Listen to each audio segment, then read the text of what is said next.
महानगरपालिकेचा DP रद्द झालाच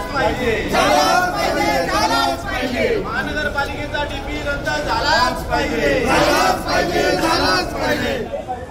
पिंपरी चिंचवड शहराचा नवीन विकास आराखडा तयार केल्यानंतर जाहीर केल्यानंतर त्यावरती 2 महिन्याच्या कालावधीमध्ये सूचना हरकती मागवल्या होत्या। जवळजवळ 50,000 सूचना हरकती या ठिकाणी आल्या होत्या आणि जो विकास आराखडा तयार करण्यात आलेला ज्या अधिकाऱ्याच्या नेतृत्वाखाली हा विकास आराखडा तयार करण्यात आलाय, हा विकास आराखडा तयार करत असताना शहराच्या दृष्टिकोनातून ज्या ठिकाणी आरक्षण ज्या ठिकाणी लागणार आहेत त्या आरक्षण एक तर त्या ठिकाणी टाकली गेलेली नाही, ज्या ठिकाणी भरवस्ती असेल त्या ठिकाणी केलेले आरक्षण चुकीचे आहेत। एकंदर जर बघितलं तर आज तुम्ही राष्ट्रवादी काँग्रेस पक्षाचे पिंपरी चिंचवड शहराचे अध्यक्ष योगेश बल विलास लांडे यांच्या नेतृत्वाखाली आज शहरामध्ये जन आक्रोश अति भव्य आक्रोश असलेला जनमोर्चा या ठिकाणी गेली 3 तासापासून चालू आहे।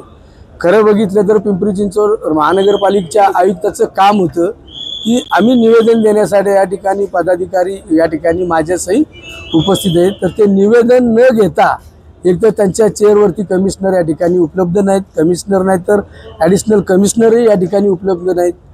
वास्तविक बघितलं तर शहराच्या दृष्टिकोनातून विकास आराखड्याचं महत्त्व आणि शहराचा विकासाचा महत्त्व खरं तर त्यांच्या मनीनं ध्यानी नसेल, कारण का ते त्यांची या ठिकाणावरनं 3-4 वर्षामध्ये बदली होती।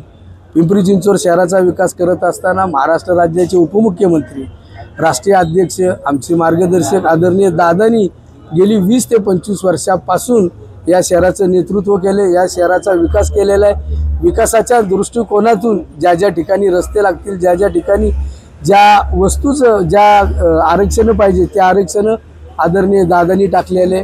आज महत्त्वाचा मुद्दा एवढा मोर्चा काढल्यानंतर आम्ही आज जवळजवळ महानगरपालिकेच्या या आवारामध्ये या गेटवरती माझ्यासहित माझे आमदार विलास लांडे पाटील असतील, अजित गव्हाणे असतील, शहराचे अध्यक्ष योगेशजी बल असतील, महिला अध्यक्ष असतील, प्रत्येक नगरसेवक असेल, आम्ही सर्वजण या ठिकाणी अर्धा तास फक्त निवेदन घेण्यासाठी म्हणून खरं तर त्या कमिशनरचं काम होतं, पण ते निवेदन घेण्यासाठी कुणाला पाठवलंही नाही, स्वतः उपलब्ध नाही राहिले।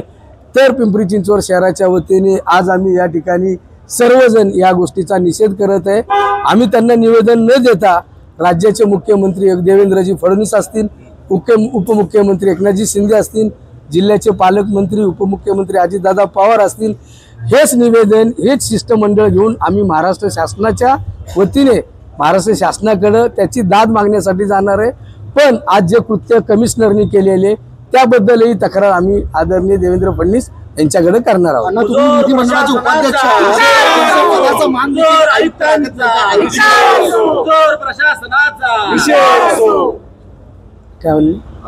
तसं तुम्ही विधान परिषदेचे विधानसभेचे उपाध्यक्ष आहात, तुमच्या पदाचा मान देखील आयुक्त राखत नाहीत का? आयुक्त मान राखणं किंवा ना राखणं हे त्यांना तिथं गेल्यानंतर जी तक्रार केली जाईल त्याच्यानंतर जी कारवाई होईल त्यातनं कळून येईल, तुम्हालाही माहिती पडेल।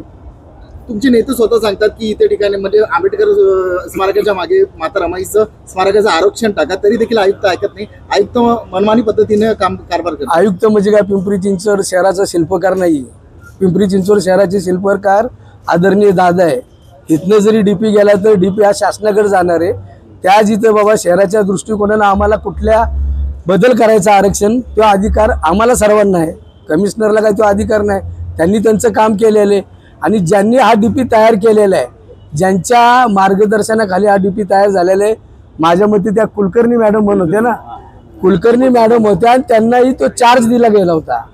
यापूर्वीचे त्या ठिकाणी नगर सचिव का नगर खात्याचे नगर रचना खात्याचे मला वाटतं शेंडे साहेब होते, त्यांची अचानक बदली केली, आम्हाला कळायलाच मार्ग नाही।